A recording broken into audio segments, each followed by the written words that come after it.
Hello, this is Rogers Harrison along with Brian Koparik, and we are doing another Sports Deep Dive podcast.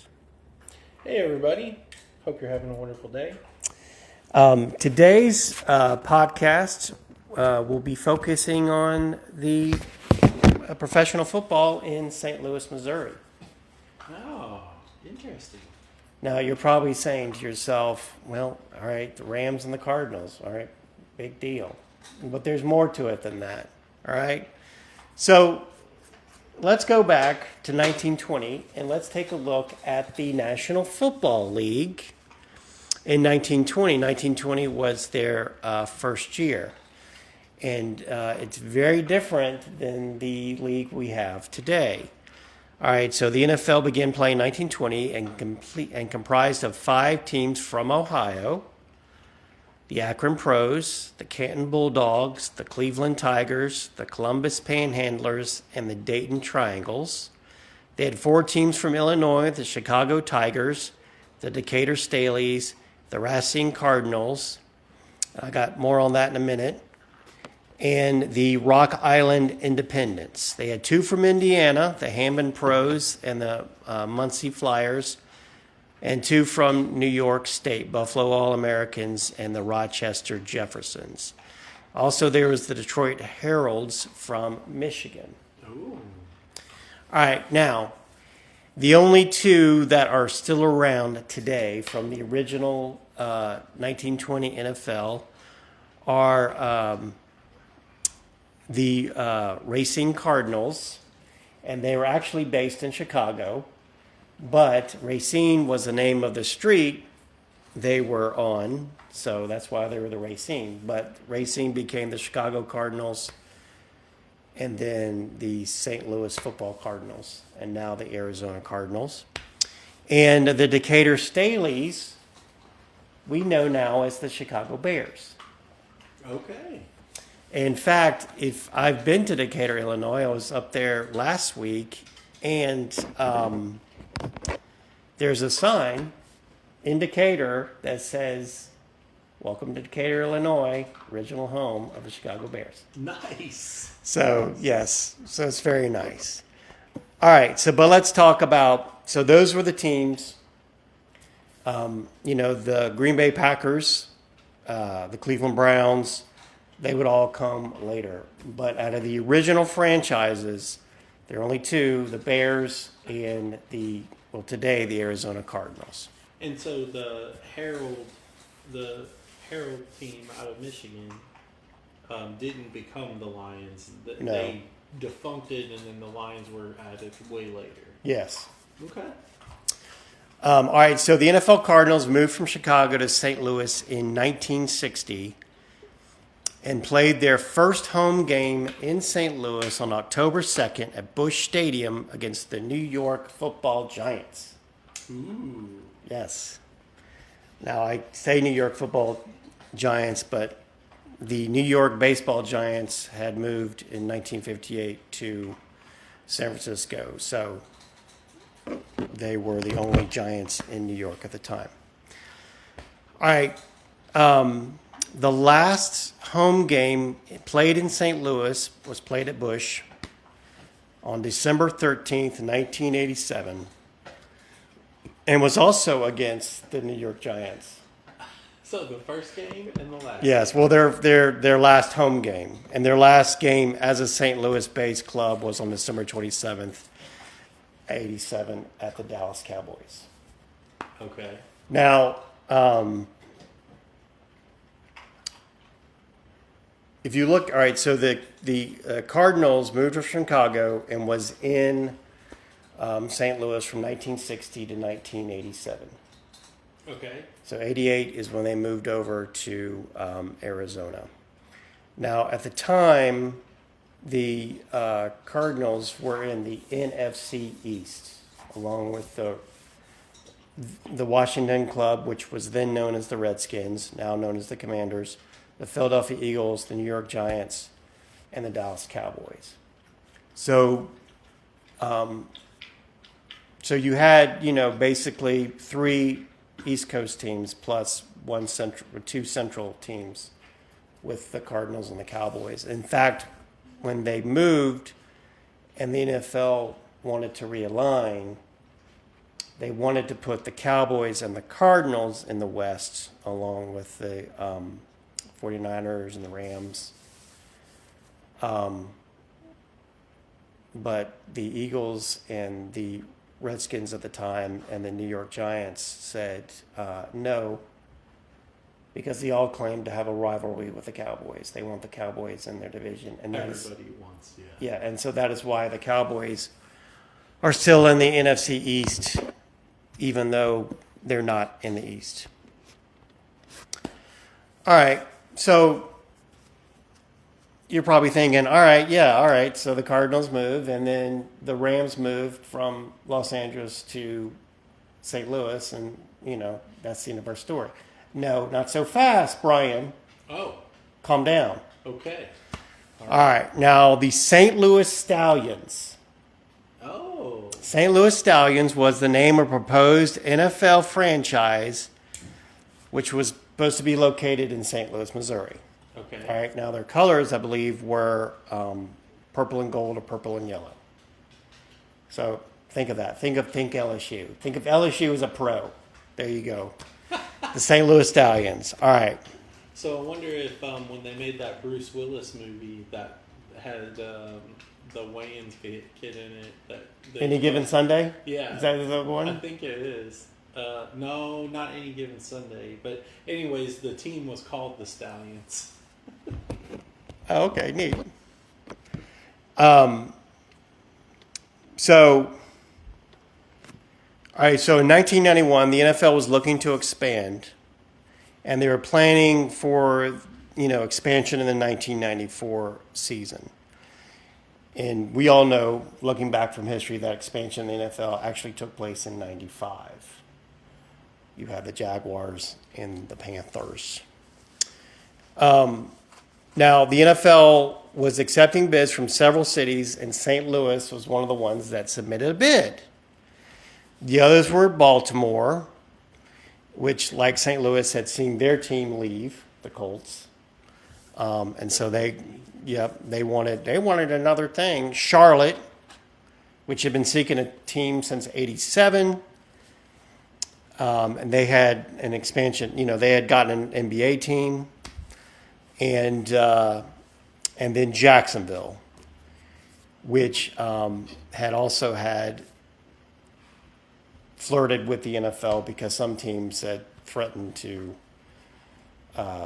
relocate to Jacksonville. One of those teams that threatened to relocate to Jacksonville was the Atlanta Falcons. And that threat made the Georgia Dome, the predecessor of the Mercedes-Benz Dome, Happen. Yeah, it happened. And so they got that built. And so it was like... That thing was a monstrosity. What, the Georgia Dome? Yeah, it was pretty big. Oh, yeah. I thought you meant as opposed to... It was a bad stadium. No, it was just huge. Now, also, Jacksonville had been home of the Jacksonville Bulls of the USFL during the 80s. Memphis was also trying to get an NFL franchise. So those were your finalists or your contenders. All right, so now St. Louis was to have placed the Stallions in Busch Stadium where the Cardinals play. Well, where the St. Louis football Cardinals and the St. Louis baseball Cardinals played, right? Now, there was a brief period while a new dome stadium was constructed near the city's America Center. So, and although St. Louis had been considered a favorite to land a team, the NFL instead announced in 1993 that Charlotte and Jacksonville would be declared the winners and that the Carolina Panthers and the Jacksonville Jaguars would begin in 95. So both Baltimore and St. Louis were like, son of a... Right, they were both on the outs of that. Right. But Baltimore would eventually get its own team when the Browns moved and became the Ravens. but that's another podcast. Right. All right. All right, so this is where it's going to get juicy. All right, Uh-oh. You ready? Are you Spicy ready? time. Spicy time. Because when I tell you this, in an alternate world, this would have changed NFL history as we know it.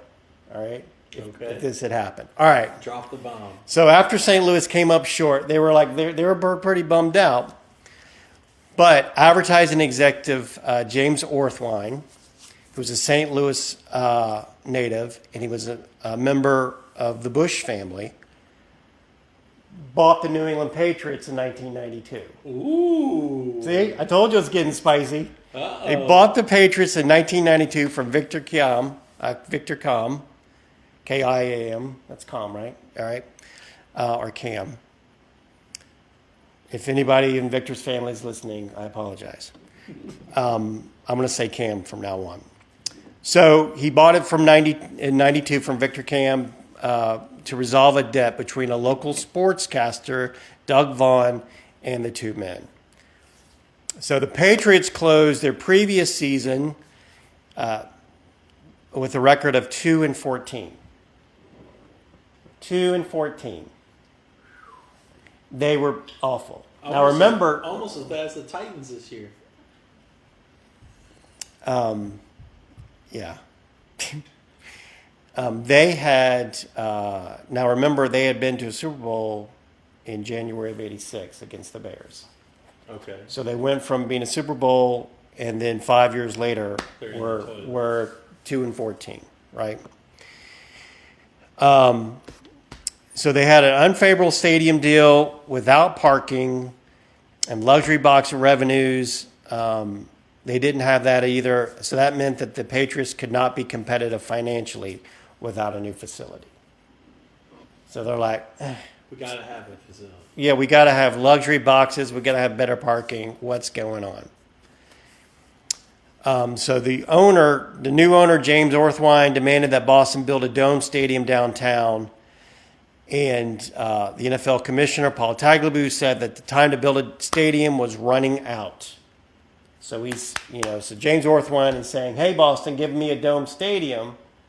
And Paul Tagliabue was, tick, tick. Clock's a ticking. If you're going to get it done, you're going to get it done now. Now, there was rumors flying around that the Patriots would move to St. Louis during the 92 season, and that intensified as the bidding for the league's top two expansion franchises heated up. Right? So... they were set up. So St. Louis felt pretty good. That they were going to get. Well, I mean, yeah, they were like, or the Patriots were going to move. And can you imagine if the Patriots had moved to St. Louis? Oh my gosh! I mean, Tom Brady would have been a St. Louis whatever. I mean, I don't know what the hell. A St. Louis Patriot. Or maybe they would have taken the Stallions name. Right. And all that history would be different. Yeah, he'd be a Stallion. He'd be a Stallion. He'd be going in the Hall of Fame as a Stallion and not a Patriot. And the Patriots would probably dissolve or something. Right. Oh my gosh. All those poor New Englanders. Yeah. Oh my gosh, they wouldn't know what to do with themselves. Anyway. All right. So the general belief, like I said, the general belief was the Patriots would be moved to St. Louis as the Stallions if the city lost the expansion bid. All right, there was also a proposal from businessman Fran Murray to move the team to Hartford, Connecticut, where the state legislature backed a plan to build a 65,000-seat stadium downtown. So think of it this way. If that proposal had gone through, they would have, kept their name, New England Patriots, because Connecticut's still considered part of New England, I guess. Boston wouldn't have a team anymore. Hartford, Connecticut would have the team. And so Hartford and Green Bay would be like the two smallest franchises, Cities. two smallest cities Right. in the NFL. So the Patriots had long been in financial mess since the original owner, Billy Sullivan, who had squandered all his net worth on a series of bad investments in the 80s, was forced to sell the team to Kiam in Foxborough Stadium to Robert Kraft. All right, so Kraft owned the stadium, Kraft owned the stadium. and somebody else owned the team. Yes. That's interesting. Yeah, and then I guess, really interesting. and I guess when Orthwine was saying, "Boston, I need a dome stadium. Let's go," Kraft was probably like, "What the hell, man? I got a stadium. What the for hell, you. man? Play What's mine. up?" All right. So yeah, and that's the thing. Orthwine immediately, many of these on the papers, he's like, "We're moving this team unless I don't get a dome stadium." F you, Robert Kraft. Right. Whatever. Go eat your cheese or something. So it's like I said, St. Louis started their construction of the dome stadium, right? Because they thought, either way, we're getting a team. We're going to have a team. Whether it's going to be the Patriots, we'll rename the Stallions, or it'll be the Stallions expansion. Now, Robert Kraft is sitting there with that stadium lease, and he's like, "No, you're not going anywhere, buddy. Because you got a lease here, so you're not going anywhere. So F you back."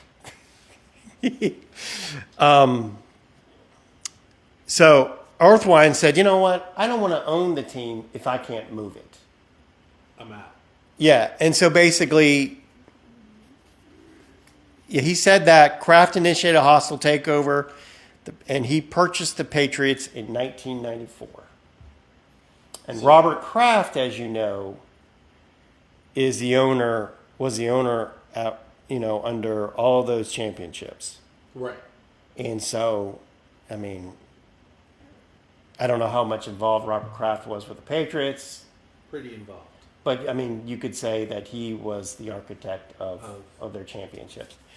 Like I say, I didn't do a deep dive in that because we're talking about St. Louis professional football And here. just how they're getting messed over right now because they didn't get Yes, the franchise or the move right, that they thought they were going to get. right, All right, so at this point, it's 94. They didn't get awarded the franchise. correct. They didn't. Kraft fooey their plans to steal the Patriots. Right, Northwine wound up selling, which He's like, this is too much drama. I'm out. yeah, And then, which I don't get. Yes, there are.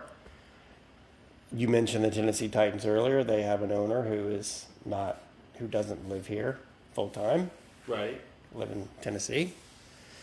So I don't know why Jones Orthwine was saying, if I can't move the team, I'm not. Because I think if you think about it, and this is conjecture, but he probably planned to move them to St. Louis Correct. all along. That's Right. what he wanted. Yeah, that's He exactly. knew that Boston wasn't going to build him the stadium that he wanted. Right. That was his bone to pick to create the angst to make the move.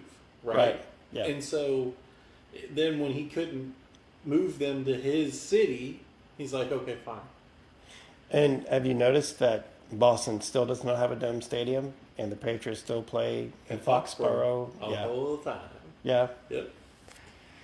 So I guess they built their luxury boxes. I know they still have a parking problem up there, but I think Foxborough is one of the oldest NFL stadiums, I think. That's still I don't know. around. Other than maybe like Green Bay. All right.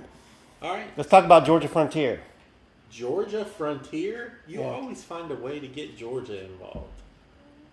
Georgia Frontier was a lady, Okay. and she was the owner of the Los Angeles Rams. Oh. Now, during the 94 season, so we're right back there in the 94 season, she was having trouble finding a new stadium for her Rams as the city of Los Angeles and surrounding area was not willing to have taxpayer money pay for it. Now, at the time, the Rams were playing in Anaheim Stadium, and they were sharing it with the Anaheim Angels. Okay.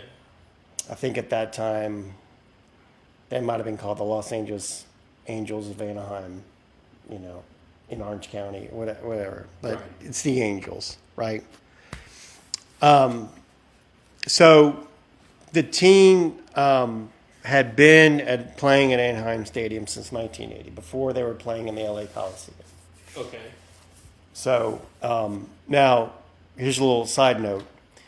The Rams did not start in Los Angeles. The Rams were originally the Cleveland Rams and then moved to Los Angeles, where they played in the Coliseum, and then they moved in 1980 to Anaheim, and we're still the Los Angeles Rams. So if you count Cleveland Browns 2, that city has had 3 NFL franchises. The Cleveland Rams, Cleveland Browns 1, and then Cleveland Browns 2. Huh. So something to think about. Anyway, now, like I said, Georgia Frontier inherited the team after the death of her husband. Her husband owned the team, and then so she inherited. So before he died, her husband was from Baltimore, and they were thinking about, well, Should we move to should we move to Baltimore because LA's not going to give us what we no. But he went in and passed before they could do it. Now, guess where Georgia Frontier is from? St. Louis. She's from St. Louis, Missouri. That's her home city. So, where her husband was from Baltimore, and she's like, well, what about St. Louis? They've had an NFL team before. They just built the Dome Stadium, waiting to be used. Waiting for somebody. Waiting to be used. The Blues don't play there; they play somewhere else. That we need that stadium, right?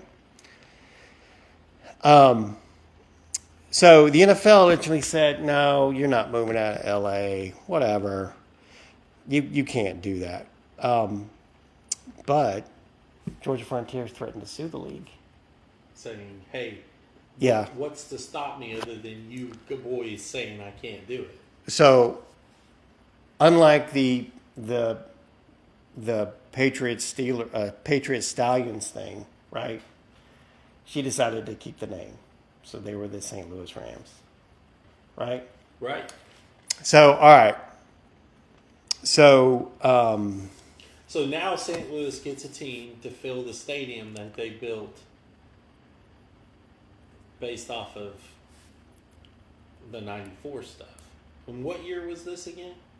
So yeah, this was 94, and then she moved to St. Louis in 95.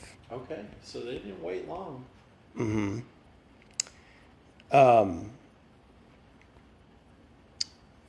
Okay. So, like I said, Cleveland Rams moved to California in 46, and then 50 some odd years later, they moved to St. Louis, right? And then this is the first time they had a team since '87, professional team. All right, so they're doing well. There's like, yay, we got a pro team, yeah. And then the Raiders had moved to Oakland, and so basically LA had no team.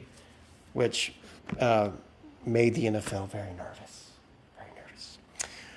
All right, so a major problem in St. Louis when they were there, when that dome was built, that was the way to go, right? The Georgia Dome was built built in '91, but was ready for the 1992 Atlanta Falcons season. The Rams, came shortly after that. So, that was the thing. Dome stadiums, right?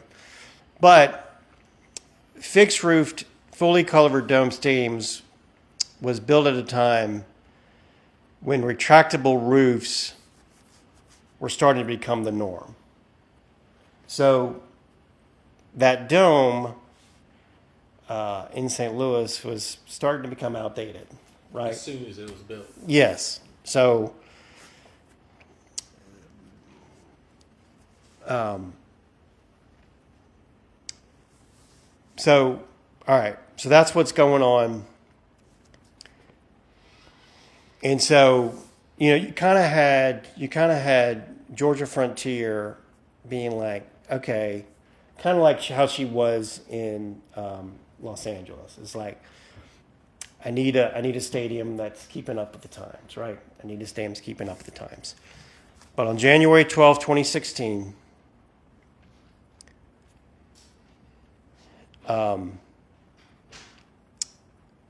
the NFL approved a request by Rams owner Stan Groke, because Georgia Frontier sold it to Stan.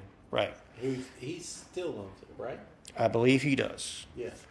To move the Rams back to the greater Los Angeles area. And they would play at the Memorial Coliseum until a stadium was built.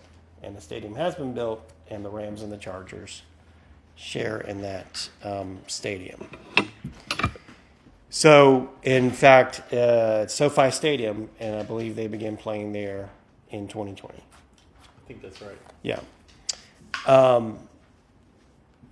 So the team's move left St. Louis with no team and no realistic prospects of gaining one in the immediate future, bearing future expansion or relocation.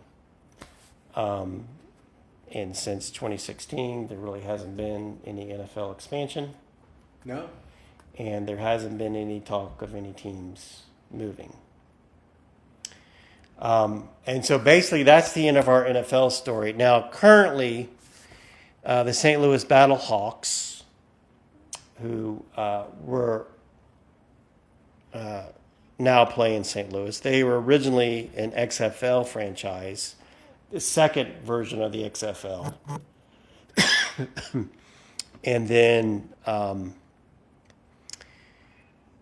then they merged with the USFL to form the UFL, the United Football League. So right now, the St. Louis Battlehawks are playing pro football, and they're in the United Football League. So, it's interesting to me that how many stories of when teams move, it is usually almost always not about economics, but about a stadium. right. You know what I mean? Because if you think about it, the reason the Titans are in Nashville is because Houston refused to give a stadium to their owner. And then we've just highlighted several situations, and there's more stories of that, like where people either threaten to move in order to get the stadium, or they move because they didn't get the stadium, or they get a stadium again because they threaten to move. I mean, you highlighted just in this story several. The only team that remained and didn't get a new stadium was the Patriots. And that's because their stadium owner bought the team. And he probably just upgraded the stadium. You know what I mean? So it's like, that's He didn't threaten anybody. He didn't, because he owned the property already. So it made more sense for him just to upgrade the one he had versus building a new one in downtown Boston. And we can talk about, we'll have other sports deep dive podcasts about teams and stadiums and moving and relocation. Right. But yeah, all right. So to sum up, the St. Louis Cardinals professional football team was in St. Louis for 27 years, 1960 to 1987. 27 years. And the St. Louis Rams were 1995 to 2015, so about 20 years. And then they haven't had an NFL franchise since 2015. Yeah, and I mean, unless somebody gets unhappy and wants to move, I don't really see expansion in the NFL's near future. And it seems like cities are starting to catch on that they're, you have to upgrade or whatever your stadium to keep up with the times if you want to keep your team. And these NFL teams are so lucrative for these cities. It's, I think that may be a thing of the past of cities refusing, I thought that the Nashville would get up in arms and not really agree to the Titans' new stadium, but they went through with it. It'll be interesting to see, and I think I said there hasn't been any movement in the NFL since then, and I was wrong. I want to apologize. I forgot about the Raiders moving from Oakland to Vegas. Oh yeah, that's right. And it'd be interesting to see if the NFL puts a team in Oakland. My gut feeling, and of course I don't know anybody in the NFL office, would be no. Because you have the 49ers in Santa Clara, and you've got the two Los Angeles teams. Right. And so it's enough teams in California for coverage. Yeah. And so Yeah, I don't know. All right, well, that concludes today's Sports Deep Dive podcast. I'm going to thank Brian for sitting in. Brian, where can people find you? Well, you can catch me on YouTube, Instagram, Facebook, and TikTok under Random Things with BK. And when I'm privileged enough to join Sports Deep Dive. And I am Roger Saracen, and you can see me on LinkedIn and Facebook and YouTube as well. So yeah, check me out. And we're happy that you were listening in. Be sure to join us for our next episode of Sports Deep Dive. Have a good day.